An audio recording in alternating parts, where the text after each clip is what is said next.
Monsieur Ken Diboué, merci de nous accorder cet entretien sur Kyondo Radio Télévision. Martin Fayoulou appelle à une transition sans Félix Tshisekedi au cas où il n'y aura pas la tenue des élections en 2023. Comment analysez-vous cette démarche? Merci beaucoup pour la question posée. En fait, ce qu'il faut dire, c'est que nous sommes dans un pays des droits. Et quand on est dans un pays des droits, c'est que c'est les normes qui régissent tous les rapports et toutes les situations qui se posent.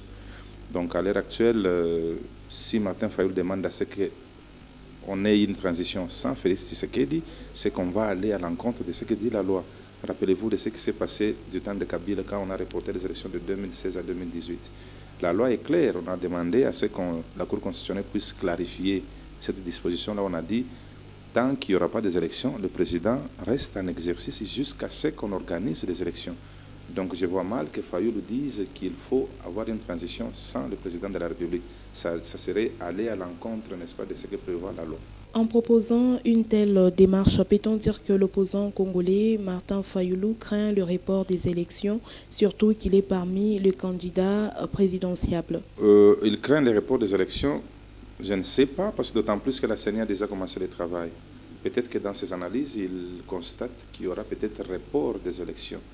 Mais s'il y aura report des élections, il faut d'abord connaître quelles sont les causes qui feront qu'il y ait report des élections.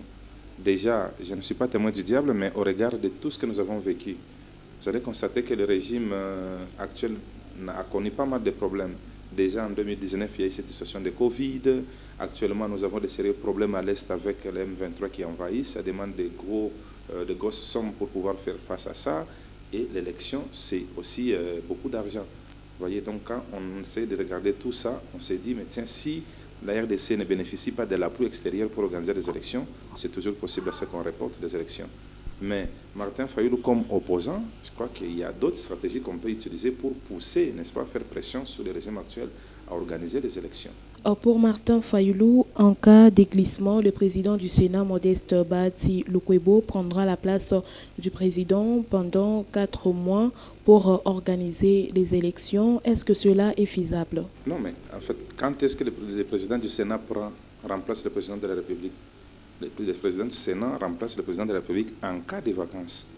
Donc il faut que le président soit meurt, qu'il soit dans l'incapacité de diriger pour que le président du Sénat le remplace.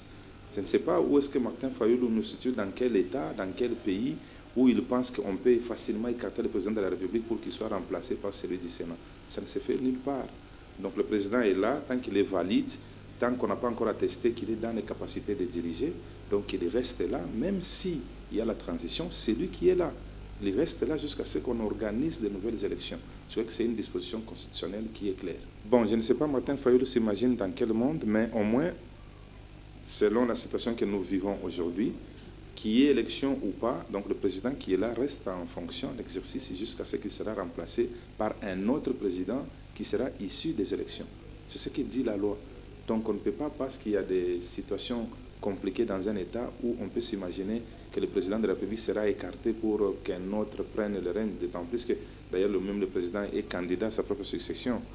Donc on ne peut pas s'imaginer dans un État où le président sera remplacé simplement parce que les élections ne sont pas organisées.